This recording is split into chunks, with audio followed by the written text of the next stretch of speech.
Hi விவோஸ், வணக்கம். நான் உங்கள் பிரமிளா ஸ்ரீகுமார். என்ன, உங்கள் வீட்டில் இருக்க சுட்டி குழந்தைகளை ப்ரீகேஜி அல்லது எல்கேஜிக்கு சேர்த்தாச்சா? அப்பாடா, நாங்கள் ஒரு வழியாக அட்மிஷன் போட்டாச்சு அப்படின்னு பெருமூச்சு விடுறீங்க. எனக்கு புரியுது. அப்போ இந்த பதிவு உங்களுக்கு தான். நீங்கள் ஸ்கூலில் அட்மிஷன் போட்டதுக்கப்புறம் ஒரு சில ஸ்டெப்ஸை ஃபாலோ பண்ணுங்க. அது உங்களுக்கு ரொம்ப ஹெல்ப்பாக இருக்கும். அதாவது குழந்தைகள்கிட்ட ஸ்கூலை பற்றி எப்பொழுதுமே பாசிட்டிவாக பேசுங்க. ஸ்கூலுக்கு போனால் உனக்கு நிறைய ஃப்ரெண்ட்ஸ் கிடைப்பாங்க. அங்கே படிக்கிறதுக்கு விளையாடுறதுக்குன்னு நிறைய திங்ஸ் டாய்ஸ்லாம் இருக்கும். வீட்டில் அம்மா அப்பா இருக்கிற மாதிரியே ஸ்கூலில் டீச்சர்ஸ் இருப்பாங்க.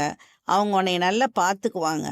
உனக்கு பாட்டு, கதை, வரைய, எழுத, விளையாட்டுன்ட்டு நிறைய சொல்லி தருவாங்க. உன்ன மாதிரி நிறைய குழந்தைய ஸ்கூலுக்கு சமத்தா வருவாங்க. அங்கே ஃப்ரெண்ட்ஸ் எல்லாரும் சேர்ந்து உட்காந்து சாப்பிட்லாம், ஜாலியாக இருக்கலாம். உனக்கு உட்கார டேபிள் சேரெல்லாம் தனியாக தருவாங்க.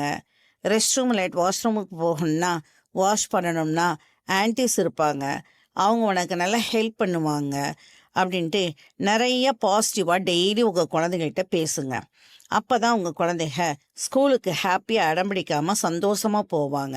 இந்த பாசிட்டிவ் மெத்தடை உடனே ஆரம்பிப்பீங்கிற நம்பிக்கையோட இந்த பதிவை முடிச்சுக்கிறேன். இந்த பதிவு உங்களுக்கு தேவைப்படாட்டியும் உங்கள் ஃப்ரெண்ட்ஸ் அண்ட் ரிலேட்டிவ்ஸுக்கு கண்டிப்பாக இது தேவைப்படும். அதனால் இதை ஷேர் பண்ணுங்கள், லைக் பண்ணுங்கள், சப்ஸ்கிரைப் பண்ணுங்கள். Thank you very much. பை.